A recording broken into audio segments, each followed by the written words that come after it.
하겠습니다. 네, 다음은 진성준 정책위의장의 발언이 있겠습니다. 네, 단도직입적으로 윤석열 정부에 묻습니다. 민생 예산을 포기한 당사자가 누굽니까? 민주당이 줄기차게 요구한 6대 민생 미래 예산 증액을 끝까지 거부한 것은 정부입니다. 지역화폐, 고교 무상교육, AI 관련 예산 등 민생 예산에 하나같이 반대해 왔습니다. 헌법에 따라서 국회는 예산 증액 권한이 없습니다. 정부가 동의를 해야만 증액할 수 있습니다. 정부가 민생 예산 증액에 동의하지 않으니까 부득불 국회 예결위가 감액 예산안을 처리한 것입니다. 그런데 누가 누구에게 책임을 전가하려고 하는 것입니까? 적반하장도 이런 적반하장이 없습니다. 대통령실은 단독 감액안 철회 없이는 증액 협상도 없다고 윽박지릅니다. 정부의 예산안은 애초부터 민생 포기, 미래 포기, 초부자 감세 예산안이었습니다. 지역화폐와 무상교육 예산은 물론 국민 안전과 역사 예산마저도 대폭 축소했습니다. 반대로 쌈짓돈으로 전락한 권력기관 특활비와 예비비는 크게 증액시켰습니다. 지난해 대통령 해외 순방 명목으로 끌어쓴 예비비만 328억 원입니다.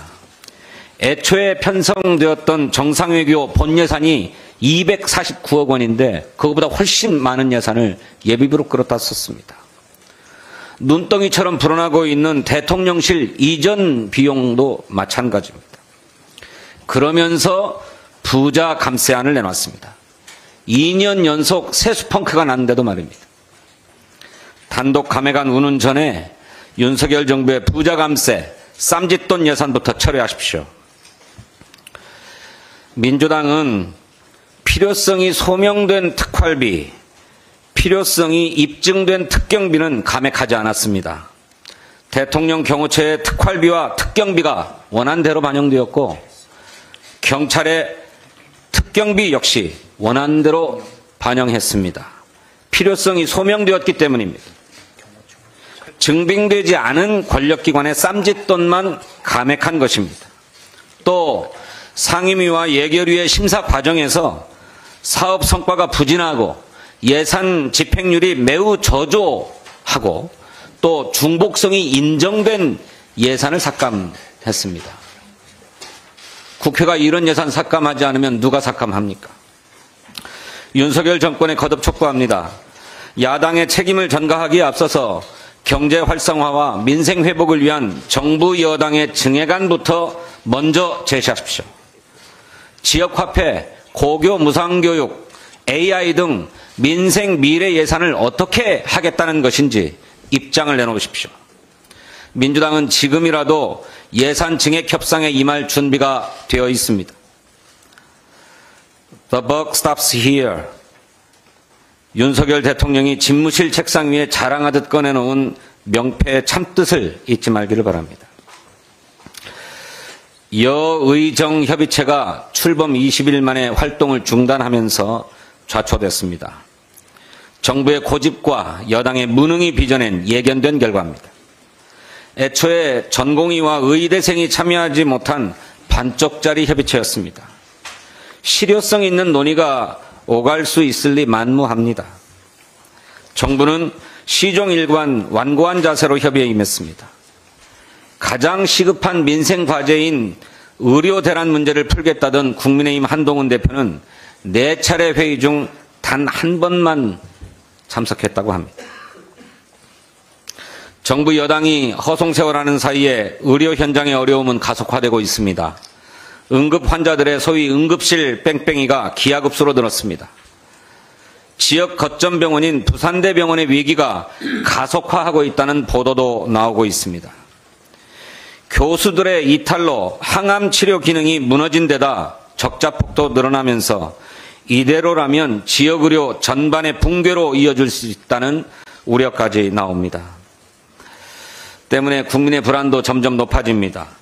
지난주 갤럽 여론조사 결과에 따르면 아플 때 진료를 받지 못할까봐 걱정된다는 응답이 80%에 육박했습니다.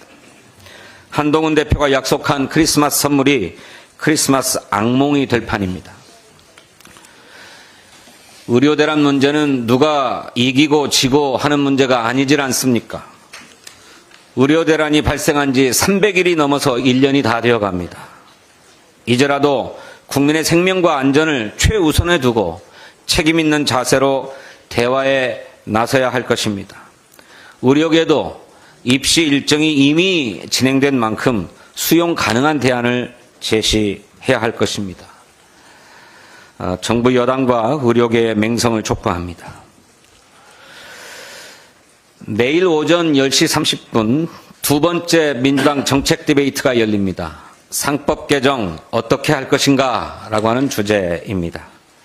당 정책위원회와 대한민국 주식시장 활성화 TF 공동주관으로 진행됩니다. 좌장은 이재명 대표가 직접 맡습니다. 토론회는 경영진 측과 투자자 측이 각각 6명씩 참여합니다. 이번 정책 디베이트를 통해서 서로 할 말을 하고 인정할 것은 인정하면서 합리적 결론을 도출하고 이를 반영하도록 할 것입니다. 이번 상법 개정안 디베이트가 우리나라 자본시장의 경쟁력을 회복하고 기업 지배구조를 개선하는 결정적 전기가 되기를 희망하고 기대합니다. 민주당의 유튜브 채널인 델리민주에서 생중계될 예정입니다. 국민 여러분의 많은 관심과 참여를 부탁드립니다. 감사합니다. 네, 다음으로 안태준 부대표의 발언 있겠습니다. 경기